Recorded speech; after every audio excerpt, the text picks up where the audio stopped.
Late night in Chicago.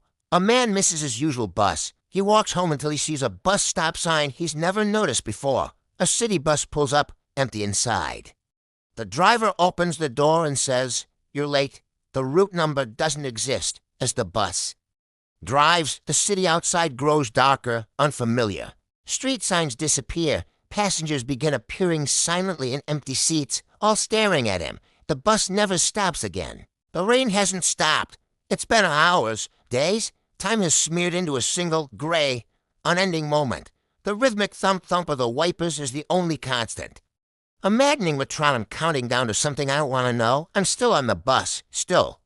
Trapped, the urge to check my watch is a constant itch, but I know it's useless. The hands are frozen at 11:57 p.m., a silent, mocking testament to my predicament.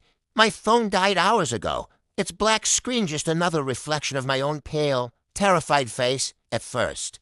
I tried to rationalize it, a breakdown, a weird detour, but the rational part of my brain has long since been drowned out by a tide of sheer primal fear. It's the other passengers. They haven't moved. Not an inch. Their heads are all turned towards the front, eyes wide and fixed on something beyond the rain-streaked windshield. Their stillness is unnatural, like a collection of wax figures left to melt in the humidity. I tried talking to them again. An hour ago? Maybe two. I reached out and touched the shoulder of the woman in the seat in front of me. Her coat was coarse and damp. "Excuse me," I whispered, my voice a dry crackle. "Do you know where we're going?" She didn't turn. She didn't even blink, but a slow.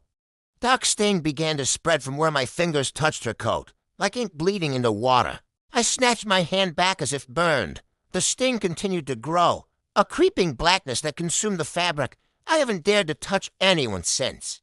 The world outside the windows is no longer recognizable. The city lights we left behind have dissolved into a swirling, chaotic landscape of impossible shapes and colors. Trees twist into grotesque, skeletal figures, their branches like claws scratching at the glass. Buildings melt and reform, stretching towards a sky that's the color of a bruise at one point.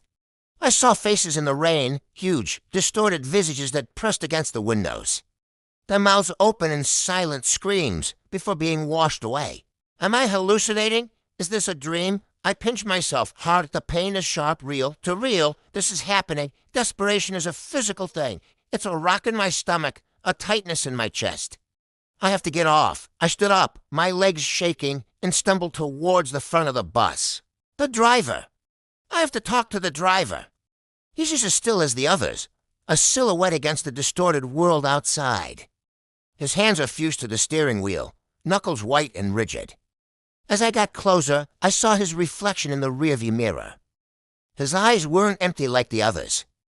They were burning with a terrifying, ancient light, and they were staring directly at me. A sound, not from my mouth, but from the very core of my being, escaped me. I scrambled back, tripping over my own feet and landing hard in the aisle. That's when I noticed the floor, the metal. Checkered plating was gone. In its place was what looked like soil, dark, damp earth with pale wriggling things just beneath the surface. The smell hit me, then the cloying, sweet scent of decay and wet dirt. The bus is no longer a machine. It's something else. Something alive. And we are inside it. I tried the emergency exit. I pulled a lever, beat on the glass with my fists until my knuckles were raw and bleeding. Nothing. The glass didn't even shudder. The red handle felt warm, pulsing faintly against my palm, like an organ. I can hear a low humming now, a bass note that vibrates through the floor, up my spine, and into my teeth. It's getting louder.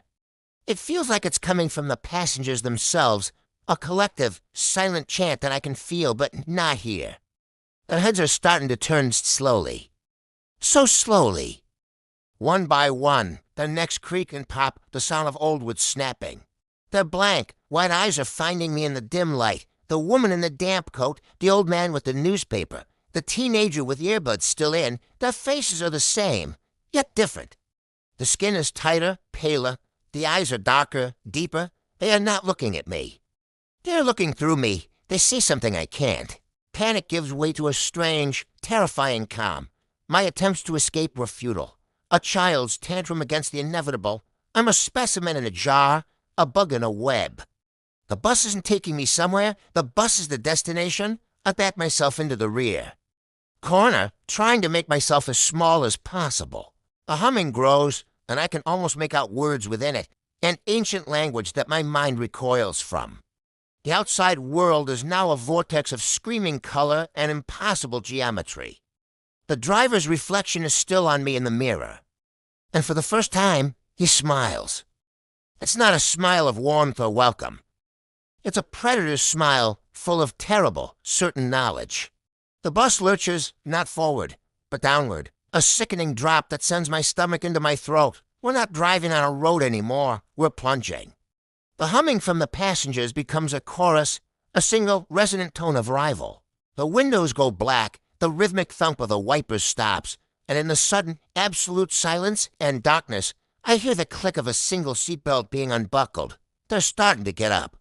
Oh, God. They're getting up. Thanks for watching. If you've ever felt trapped in a situation you couldn't explain, you're not alone. Sometimes fear can feel overwhelming, but reaching out is a sign of strength. You can find resources and people who can help by calling or texting 988 in the U.S. and Canada, or by checking the links in the description for support lines in your country. The bus rumbled on, but the world outside was gone. There were no more streetlights, no more cityscapes, just an inky, suffocating blackness pressing against the windows. My heart hammered against my ribs, a frantic drumbeat in the chilling silence. Then a soft groan broke the quiet. I snapped my head around. The old woman who'd been sitting across from me was getting to her feet, her movements stiff, unnatural, one by one. The other passengers started to rise, the businessman, the student. The young mother, all of them standing up with the same eerie, synchronized motion. Their eyes were empty. Milky white voids that seemed to stare right through me. A cold dread, sharper than any fear I'd ever known, washed over me. They weren't just passengers, they were puppets. Their strings pulled by an unseen force, the bus tilted downwards, a steep, gut-wrenching descent into nothingness. It wasn't driving on a road anymore. It was plunging into an abyss. I scrambled from my seat, stumbling towards the front, my mind screaming for an escape that didn't exist. I had to get to the driver, had to make him stop.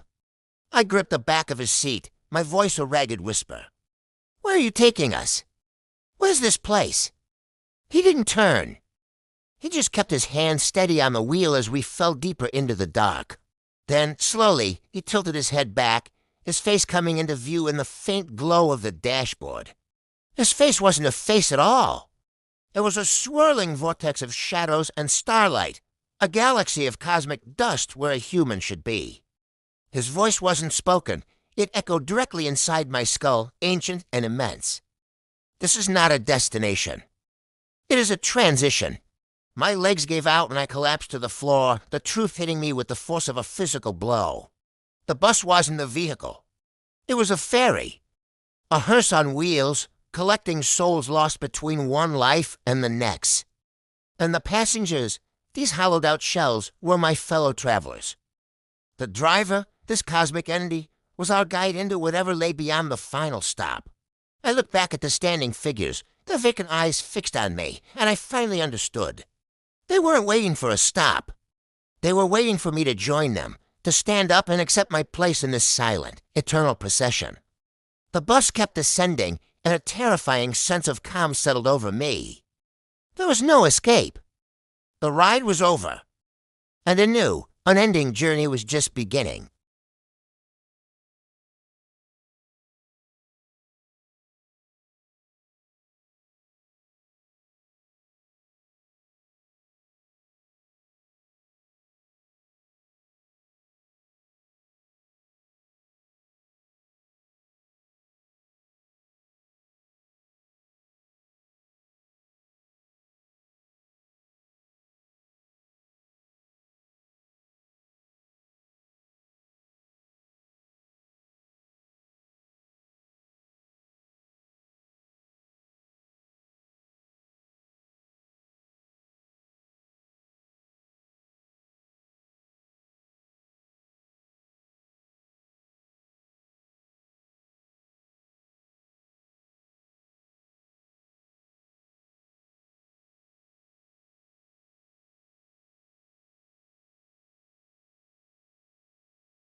Their eyes were the same black, vacant voids. Their skin was waxy and pale, like marble statues, and their mouths were slightly open, emitting that continuous, soul-jarring hum. They reached the back, and one by one, they turned.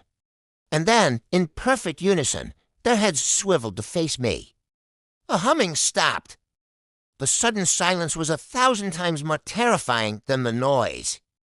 In that crushing quiet, all I could hear was the frantic pounding of my own blood in my ears.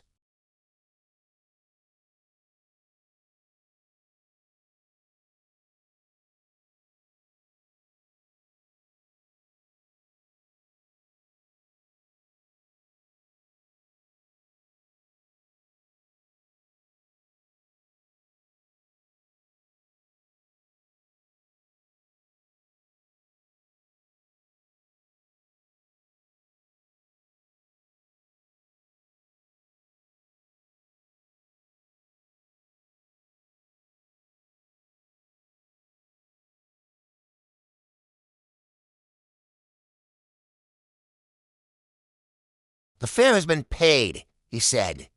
The words were simple, but they carried a weight of finality that crushed my last sliver of hope. "What fare? I didn't pay anything," I yelled, my voice raw. "Not by you," the driver replied, his tone unchanging. "The fare is always paid. It is a debt." Behind me, I heard the slow, shuffling sound of feet. They were coming for me. I didn't dare look back. I threw myself against the doors, yanking at the handles, pushing with all my might.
My knees buckled, and they held me up, their cold hands supporting me, guiding me. They turned me around to face the front. Through the partition, I could see the driver's silhouette. He hadn't moved. He just kept driving, further and further down into the abyss. The bus was no longer just a vehicle. It was a living entity, a predator, and its passengers were its antibodies, its extensions. And I was the latest infection it was assimilating.